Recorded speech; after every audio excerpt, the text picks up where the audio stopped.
രൂപങ്ങൾ ഉണ്ടാക്കുന്ന ഈയിടെ നിങ്ങൾക്ക് ചെയ്തോന്നല്ല, നിങ്ങളുടെ സീനിയേഴ്സിനായിരിക്കും. കളിമണ്ണ് വെച്ചിട്ട് ചെയ്യിപ്പിക്കുക. അതിനൊരാൾ വന്ന് പറഞ്ഞത് ഇങ്ങനെയാണ് ചെയ്യണമെന്ന് പറഞ്ഞിട്ട് കാര്യമില്ല. അത് കുഴച്ച് അവർ ഇരുന്നിരുന്നിരുന്ന് ഉണ്ടാക്കി പല പല സാധനങ്ങൾ ഉണ്ടാക്കി വന്നപ്പോഴാ കൊള്ളാലോ എന്ന് പറയുന്നൊരു സാധനം. അപ്പം ഇനിയിപ്പോൾ ഞാനൊരു രൂപം ഉണ്ടാക്കി എന്നിട്ട് എന്ത് ചെയ്യാനാ? ഒന്നുമില്ല, ആർക്കും വേണ്ട. അപ്പം ആർക്ക് ഏത് രൂപമായിരിക്കും ഇഷ്ടപ്പെടുന്നത്? ഇത് നമ്മുടെ കുഴപ്പം എന്താണെന്നറിയോ? നമ്മുടെ വിചാരം നമ്മുടെ ഇഷ്ടമാണ് ബാക്കിയുള്ളവർക്കും ഇഷ്ടം. എൻ്റെ അമ്മയ്ക്ക് ഇപ്പോൾ ഏത്തക്കയും പപ്പായൊക്കെ ഇങ്ങനെ പഴുത്ത് വരുന്നതാണ് ഇഷ്ടം. എനിക്കാണെങ്കിൽ നല്ല പഴുത്തതാണ് ഇഷ്ടം.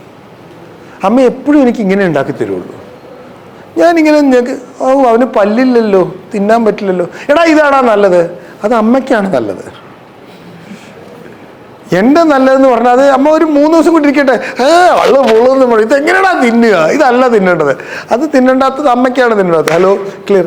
അപ്പം നമ്മൾ എപ്പോഴും പ്രൊജക്റ്റ് ചെയ്യുക എനിക്കുള്ള കാര്യങ്ങളാണ് ബാക്കിയുള്ളവർക്ക് വേണ്ട. അല്ല, അവർക്ക് എന്താണോ വേണ്ടതെന്ന് നമ്മൾ അവരുടെ ഭാഗത്തുനിന്ന് ചിന്തിച്ച് ആ സ്കില്ലുകൾ ഡെവലപ്പ് ചെയ്യുകയും ആ ഡെവലപ്പ് ചെയ്ത് ഞാൻ ഡെവലപ്പ് ചെയ്തു എന്ന് എനിക്ക് പറയാൻ പറ്റുന്നതും കൂടെ ഉള്ളൊരു കാര്യം കൊണ്ട് അത്രേ ഇൻ്റർവ്യൂ ഉള്ളൂ. Interview is basically convincing them that give me a job, I will do it എന്നുള്ളത് മാത്രം. ഇൻ്റർവ്യൂവിൽ നോക്കുന്നത് ആറ്റിറ്റ്യൂഡാണ്.